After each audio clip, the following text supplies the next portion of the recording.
Mesdames et messieurs, bonsoir. Merci d'avoir choisi RTI 1. Voici les grands titres de ce 20h.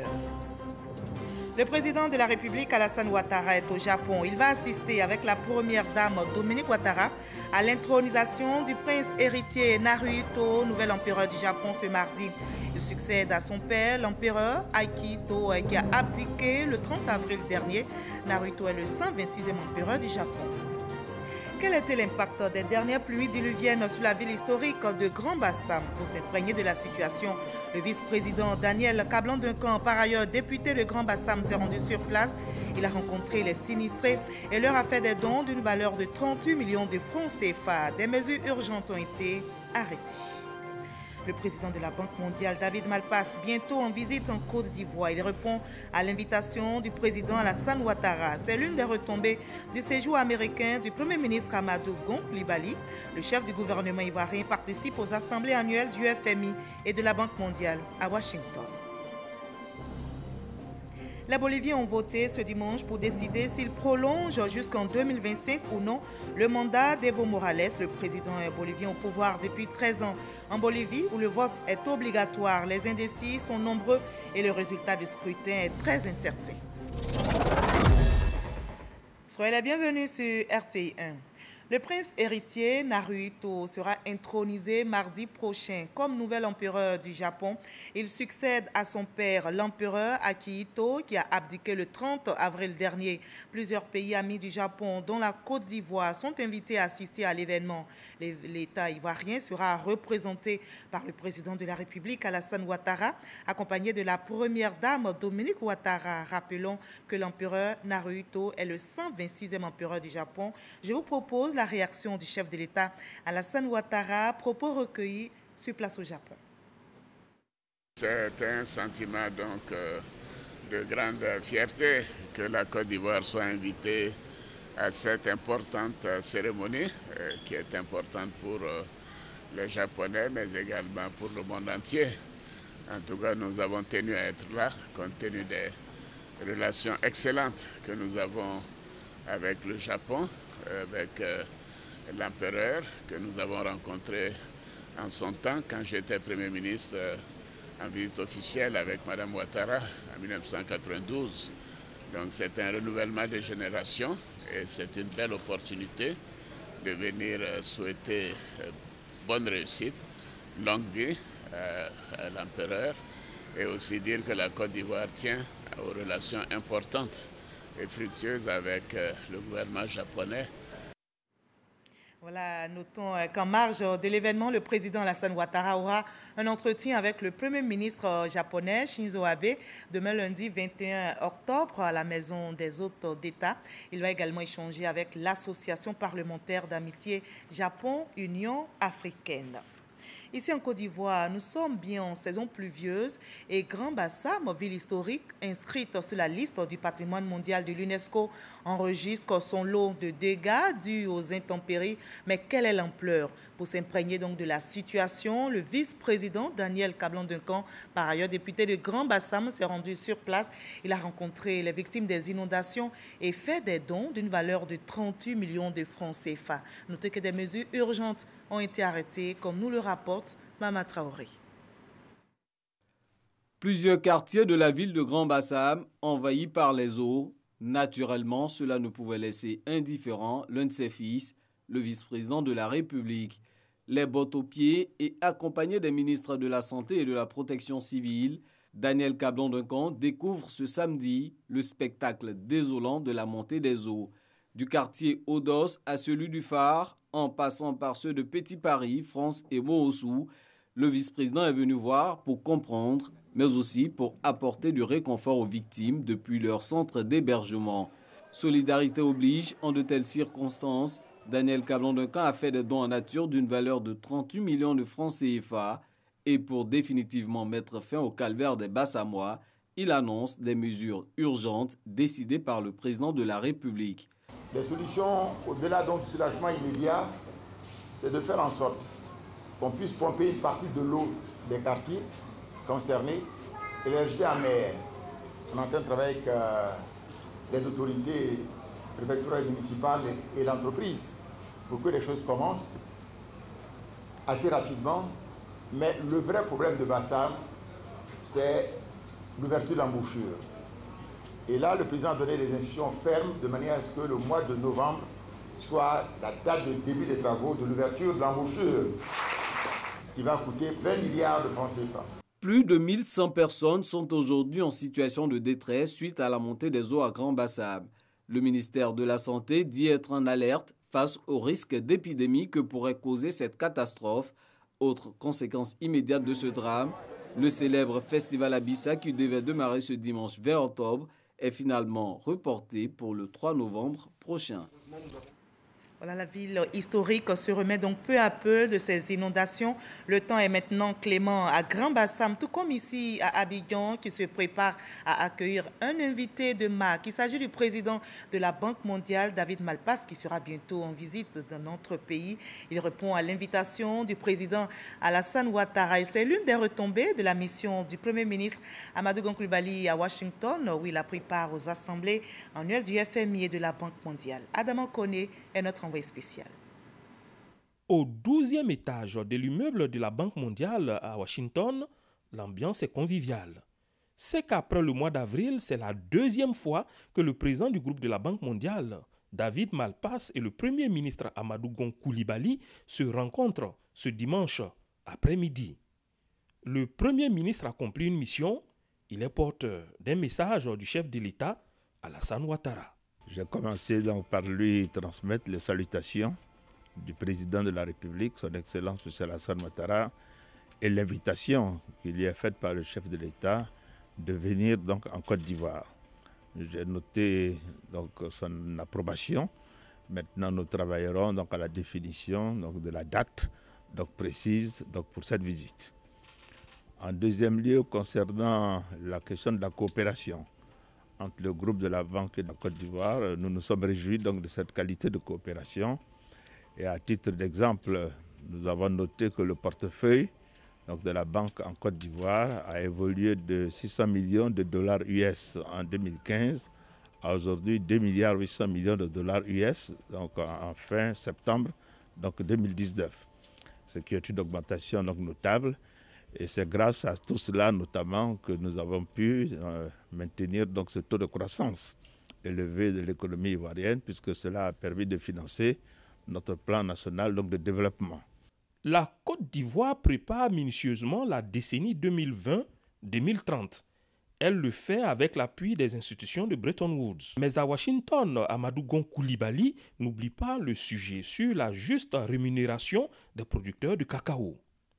Nous souhaitons que la banque accompagne donc la Côte d'Ivoire et le Ghana sur les discussions que nous menons avec les industriels sur la question du revenu décent donc pour les producteurs de cacao. Et je dois noter que le président du groupe de la Banque mondiale a été quand même sensible donc à cela. Il a essayé de savoir comment la banque pouvait nous accompagner. Nous en avons discuté et nous avons donc pu trouver donc des pistes de solutions pour que la banque accompagne donc nos deux pays sur cette question du revenu décent vis-à-vis des industriels. Après le président de la Banque mondiale, la délégation ivoirienne a rendez-vous avec la nouvelle directrice du Fonds monétaire international FMI, Kristalina Georgieva. Le FMI, la Banque mondiale, comme tous les Ivoiriens, se réjouissent de cette nouvelle. La Côte d'Ivoire occupe le premier rang mondial des pays à perspective commerciale promoteuse devant l'Inde, le Kenya et la Chine. C'est ce qui ressort du rapport mondial sur les économies à fort potentiel de croissance commerciale, publié le 30 septembre dernier par la banque britannique Standard Chartered. 3 critères ont prévalu, notamment le dynamisme économique de notre pays. On en sait plus avec Chef Koné. Et la Côte d'Ivoire, qu'il faut le rappeler, est classée premier pays au monde pour l'année 2019 au fort potentiel de croissance. C'est la bonne nouvelle enregistrée en ce début du dernier trimestre de l'année 2019. La nouvelle étoile montante sur l'échiquier du commerce international est bien la Côte d'Ivoire. L'indice Trade 20 a classé le pays au premier rang des 20 économies mondiales en termes de potentiel de croissance et de dynamisme économique pour les prochaines années. Cet exploit réalisé par la Côte d'Ivoire au regard des agrégats économiques tous ouverts à ce jour montrent bien que l'économie ivoirienne affiche des performances prometteuses. Quand on regarde les indices internationaux, il n'y a pas que le Trade 20 qui est présenté aujourd'hui, mais Doing Business, l'ensemble des indicateurs Banque mondiale, Mo Ibrahim par exemple, la progression de la Côte d'Ivoire dans le classement est sans équivoque. Et on ne peut pas nier aujourd'hui que la Côte d'Ivoire a vécu un trend économique et une transformation structurelle qui est quand même notable. En l'espace de 7 ans, d'une économie déséquilibrée par la crise sociopolitique, la Côte d'Ivoire détient aujourd'hui l'économie la plus dynamique d'Afrique francophone. Le secteur agricole, qui représente à lui seul 22% du PIB et 50% des recettes d'exportation, y a joué un rôle essentiel, avec un accent sur la diversification des produits d'exportation.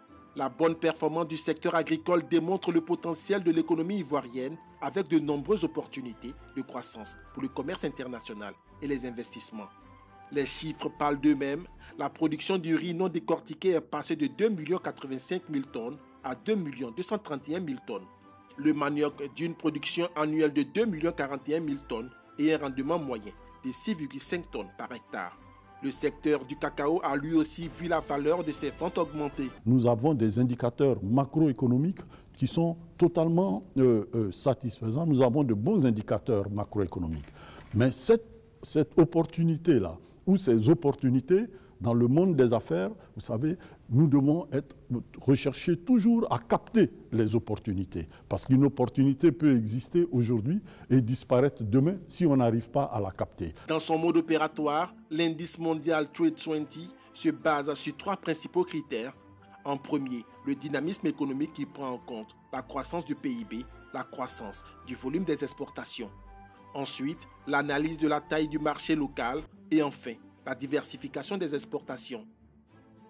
Mais attention, pour maintenir toutes ces performances économiques mondialement reconnues, la Côte d'Ivoire se doit de garder stable son cadre macroéconomique, mais surtout l'environnement sociopolitique. Ce qu'on est en train de bâtir aujourd'hui reste quand même fragile si on ne fait pas attention à certaines choses. Si on ne fait pas attention à l'aspect politique, si on ne fait pas attention à l'aspect gouvernance, aux habitudes business, c'est quelque chose qui peut s'effondrer tout de suite. Pour moi, il y a encore beaucoup de boulot, de sorte à pérenniser en tout cas tout ce qui est les tendances qu'on a connues aujourd'hui depuis certaines années. L'indice Trade 20 du groupe britannique Standard Chartered Bank s'intéresse à l'évolution de 66 marchés à travers le monde depuis les 10 dernières années. Dans ses recommandations, le rapport Trade 20 a invité la Côte d'Ivoire à rejoindre le club des 7%. Entendez, le groupe des économies mondiales qui maintiennent une croissance de leur PIB à 7% ou plus. Une invite importante, d'autant plus que l'entrée en vigueur en 2020 de l'accord de zone de libre-échange pourrait davantage booster les performances commerciales de la Côte d'Ivoire. Voilà, et la Côte d'Ivoire, qui fait donc parler d'elle sur la scène internationale, s'apprête à célébrer la Semaine mondiale de la ville du 30 octobre au 8 novembre prochain. C'est une première dans notre pays. L'événement se tiendra dans la commune de Koumassi, ici à Abidjan. La célébration sera meublée d'ateliers, de panels et de conférences, selon le ministre de la Ville, François-Albert Amichia. Les explications de Mamadou Kwasi. Échange direct et franc entre les intervenants du cadre bâti et le ministre de la Ville. François-Albert Amichia veut impliquer ces professionnels du bâtiment et du cadre de vie dans la mise en œuvre de la politique nationale de la ville. Ces représentants de l'ordre des architectes, des experts géomètres, des experts de l'immobilier et des autres structures intervenant dans le cadre bâti ont exprimé leur opinion dans l'élaboration des plans de développement des villes ces dernières décennies. Au terme de ces échanges, ces experts ont décidé d'accompagner le ministère de la Ville. Tout sera mis en place pour faire de nos villes des villes durables, résilientes, de manière à ce que ces phénomènes d'inondation que nous vivons actuellement ne soient plus d'actualité. On a les schémas directeurs qui sont élaborés. Il faudrait qu'à ces schémas directeurs soient associés des schémas d'assainissement. Et je pense que le ministre a compris toutes ces choses-là. Et nous, ensemble avec le ministère de la Ville, on va essayer de mettre en pratique cette politique de la ville nouvelle que nous voulons pour la Côte d'Ivoire. Cette rencontre a été l'occasion pour le ministre François-Albert Amichia d'annoncer la Semaine mondiale de la ville qui aura lieu du 31 octobre au 6 novembre prochain dans les communes de Koumassi et de Tiasalé. Une célébration autour du thème « L'innovation, facteur d'un développement urbain durable ». Pour montrer qu'on peut, avec de l'imagination, avec de l'innovation, on peut changer le cadre de vie de nos concitoyens et l'État apportera son appui à tous ces gestionnaires de cités qui entrent dans ce cadre-là. Le problème que nous rencontrons dans nos cités, c'est l'indiscipline. C'est le non-respect de la réglementation. Et la campagne de sensibilisation va axer son action là-dessus, mais ça ne sera pas seulement qu'une campagne de sensibilisation, puisque à terme, nous allons passer à une campagne de répression, à la sanction, parce qu'il nous faut aujourd'hui créer les conditions pour permettre à ceux qui vivent en ville de vivre bien. Le ministre François Albert Amichia a signifié que la semaine de la ville sera axée sur des panels, des ateliers et des conférences. Occasion pour ces intervenants du cadre bâti de mieux se faire connaître du grand public. Il s'agira pour le ministère de la Ville de présenter la politique nationale de la ville de Côte d'Ivoire. Au plan sanitaire, le CHU de Yopougon va fermer ses portes, vous le savez, le 1er novembre prochain pour une durée de 3 ans. Mais qu'en est-il du chronogramme de cessation des services et du plan de continuité mis en place? La question est évoquée au magazine du dimanche dans le journal de 13h présenté par Hamza Diaby. Il avait comme invité le directeur général du CHU de Yopougon, Dr Deka Poulin. Je vous propose un extrait de leur entretien. Ce CHU a été ouvert plus précisément dans les années 1989. Ça a pris un coup de vieillesse. Tout se dégradait. Nous n'admettrons plus de nouvelles admissions, devrais-je dire, à partir de demain. Dans 21. Quelques services, dans certains services ciblés Dans presque tous les services, sauf 4. Sauf 4. Les services spécifiques au CHU. Les services spécifiques au CHU, à savoir la néphrologie pédiatrique, la néonatologie, le service qui s'occupe des tout-petits.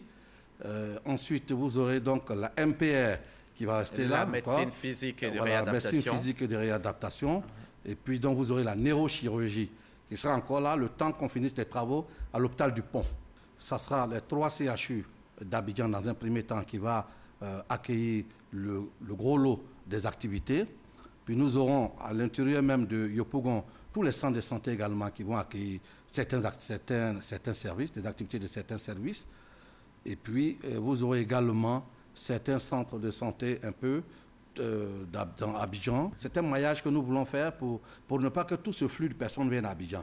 Donc il y aura les centres de santé, il y aura l'hôpital général de Grand Lao qui sera mis aux normes. D'accord. Il y aura également l'hôpital général de Bassam, de Jacquesville, donc de Sikensi, Tia-Salé, Agboville, Aboisseau, Grand Bassam, de sorte qu'il y ait un maillage tout autour d'Abidjan pour ne pas que tout ce flux d'usagers puisse venir à Abidjan.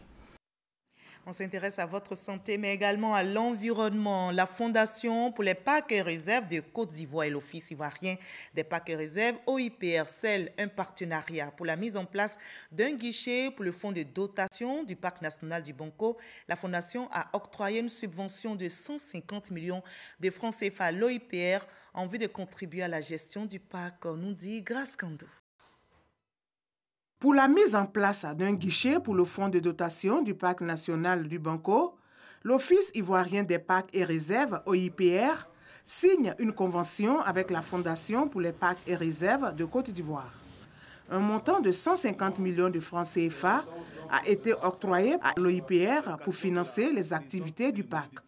La Fondation entend, à travers ce don, contribuer à la préservation et à la protection des parcs nationaux et réserves naturelles. Ces financements issus de la Fondation viennent en complément du financement qui est octroyé par l'État de Côte d'Ivoire. Donc c'est ensemble que nous pouvons gérer les parcs nationaux. Alors nous invitons nos partenaires techniques et financiers à donc venir en appui à la gestion des aires protégées en Côte d'Ivoire. C'est un fonds de dotation, c'est un fonds qui va être placé. Et ce sont les intérêts qui seront générés par ce fonds-là qui vont être mis à la disposition du parc national du Banco. Mais il faut dire que ces fonds vont être placés durant 2 à 3 ans. Parce qu'aujourd'hui, il y a un projet qui est en cours au niveau du Banco qu'on appelle le projet de gestion intégrée des aires protégées, le projet APSI, qui prendra fin en 2022. Donc l'argent qui est placé aujourd'hui, en 2023, les intérêts vont être mis à disposition du parc national du Banco. D'une superficie de 3 438 hectares, le parc national du Banco est le poumon vert d'Abidjan. Ces fonds serviront donc à assurer la surveillance du parc, à faire le suivi écologique et l'accompagnement des activités de recherche.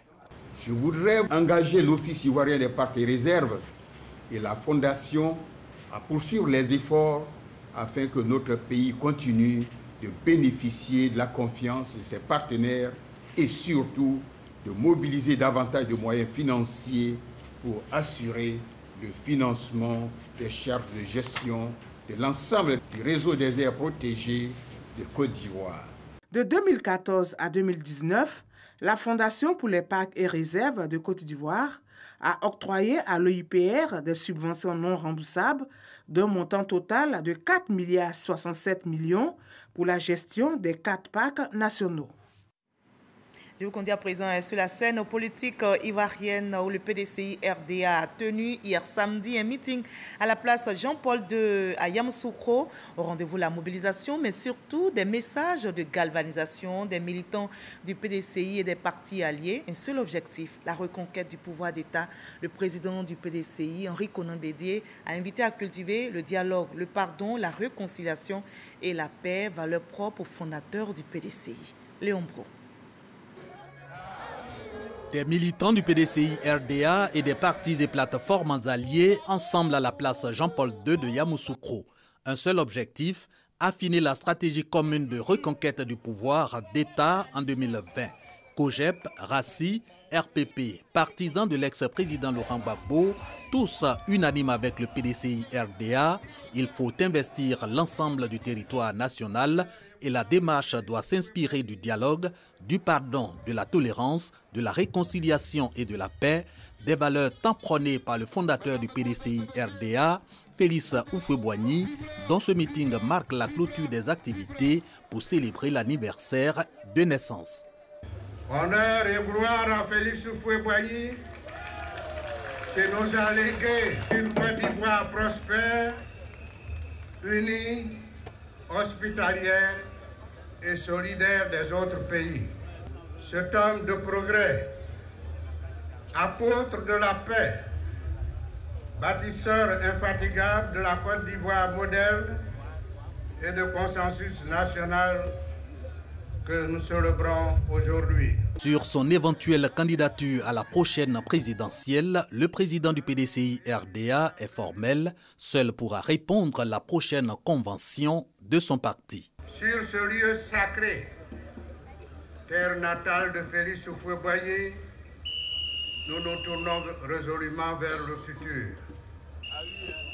Nous allons réaliser la vraie réconciliation des filles et des fils de Côte d'Ivoire dans la fraternité. Le PDCI RDA, à sa prochaine convention, va élire le candidat qui, sans aucun doute, grâce au soutien de tous, nous permettra de gagner les élections présidentielles.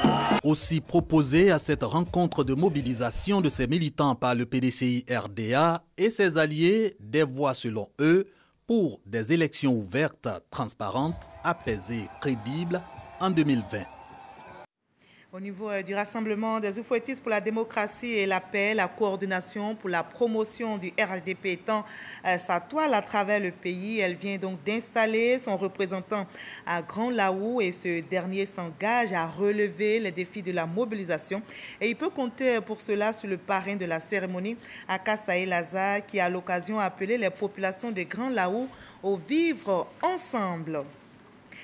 Voilà du terrain politique. Je vous conduis maintenant sur le terrain sportif. Ce week-end à Bongouanou, la ville donc a abrité un tournoi dit de rassemblement qui a réuni l'ensemble des populations du département. Une occasion pour le ministre Claude Daopoulin, parrain de cet événement. Il a invité à l'entente, à la solidarité, à la cohésion sociale, gage d'une paix durable, comme nous l'explique Kader Sogodogo. Échange de poignées entre le ministre des Sports, Paulin Dao Claude, et l'inspecteur général d'État, Awandouli Théophile. Nous sommes à Bongouanou, la capitale du Moronou, où se joue la finale du tournoi du rassemblement pour le raffermissement des liens de fraternité entre les fils et filles de la localité. Elles étaient 18 équipes au départ. À l'arrivée, 2 finalistes, Kangati FC en rouge et FC Habitat en jaune. Après 2 fois 35 minutes, aucun but n'a été inscrit. À l'épreuve fatidique des tirs au but, les joueurs de l'habitat seront plus adroits, 4 tirs à 2. Le sport, facteur de rassemblement, a permis aux parrains, le ministre Paulin Dao Claude, d'inviter les peuples du Moronou à la solidarité pour le développement de Bongouanou. Avec la pratique du sport, ils doivent continuer ainsi pour renforcer leur cohésion sociale, mais aussi agir pour le bien-être, parce que c'est à ça aussi que sert le sport. Et enfin, faire en sorte que tous les projets importants que le gouvernement va mettre à la disposition de ces jeunes, ils puissent en profiter, parce qu'ils seraient tout simplement en très bonne santé. Donc vive le sport, vive la cohésion et vive le Moronou. Un mouton, des bananes, des aubergines, de la tomate, des présents. Facile de deviner le menu du ministre de retour à Abidjan. Foutou, banane, sauce aubergine, avec du mouton. Et on va revenir sur le terrain politique avec le RHDP qui étend sa toile à travers le pays. La coordination pour la promotion du RHDP vient d'installer son représentant à Grand Lao et ce dernier, je l'ai dit, il s'engage à relever les défis de la mobilisation. On en sait plus avec notre reporter Kader Sogodogo.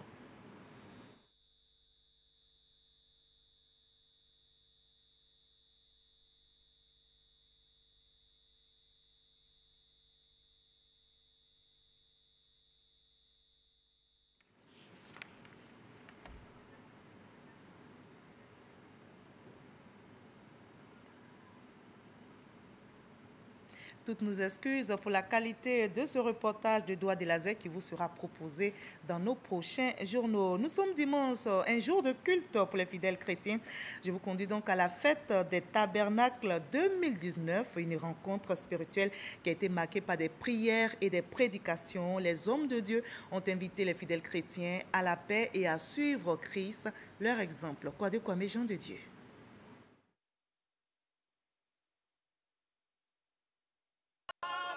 Tabernacle 2019, désert du Jourdain à En-Gedi en Israël.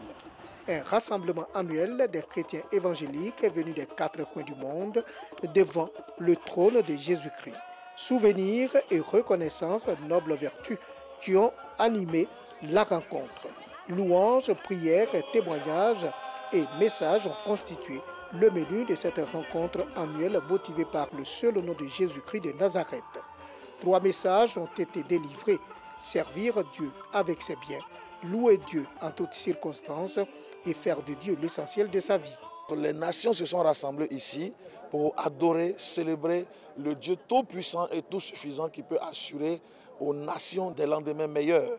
Les nations partout venues du monde entier, l'Amérique, l'Afrique avec la Côte d'Ivoire représentée, et la Côte d'Ivoire a été entendue. Nous bénissons Dieu et nous disons merci vraiment au Seigneur qui permet au pays, à la nation d'être là. Des guérisons ont été enregistrées et les participants sont repartis heureux de vivre cette importante rencontre consacrée à Dieu, source de vie. Voilà, c'était la fête Tabernacle 2019 tenue donc en Israël. Un reportage réalisé par notre envoyé spécial Kouadio Kwame, Jean de Dieu. De l'autre côté du globe, au Burkina Faso, le pays a été frappé par une double attaque survenue hier samedi contre 2 détachements des forces de défense et de sécurité dans la région du Nord. Au moins 5 militaires et policiers ont été tués. Des hommes armés non identifiés ont pu accéder aux installations des forces de l'ordre de la localité de Yancé, mais l'attaque de Ban a pu être repoussée. Cette double attaque dans la région du Nord intervient quelques jours seulement après l'instauration d'un couvre-feu dans plusieurs provinces du Nord, du Sahel et du Centre-Nord. Après les rebondissements à Londres, le report du vote, l'envoi de 3 courriers ambivalents aux Européens, dont l'un formel, non signé pour demander le report du divorce, l'autre signé par Boris Johnson pour expliquer qu'en fait, il ne veut pas de ce délai. Les ambassadeurs des 27 se sont retrouvés à Bruxelles aujourd'hui dimanche. Pas question pour eux d'accorder un nouveau délai aux Britanniques. Le processus de ratification de l'accord de divorce se poursuit. L'UE se prépare donc pour une sortie ordonnée du Royaume-Uni le 31 octobre prochain. Les Boliviens ont voté aujourd'hui dimanche pour décider s'ils prolongent jusqu'en 2025 ou non le mandat d'Evo Morales, le président bolivien au pouvoir depuis 13 ans. Les indécis sont nombreux et le résultat du scrutin est très incertain. En Bolivie, où le vote est obligatoire, les électeurs vont donc se décider. Ils vont dire s'ils optent ou non pour le changement politique, synonyme d'incertitude. Les indécis feront peut-être basculer ce vote. Evo Morales ira peut-être aux second tour, ce qui ne lui est encore jamais arrivé, alors qu'il gagnait jusqu'ici avec des scores allant jusqu'à 64% des suffrages. Aujourd'hui, les sondages l'annoncent certes en première position, mais avec seulement 36% des voix. Point final de ce 20h. Merci à vous tous de votre aimable attention. À 23h, retrouvez Kolo Klubali. Très belle soirée et très belle reprise demain lundi.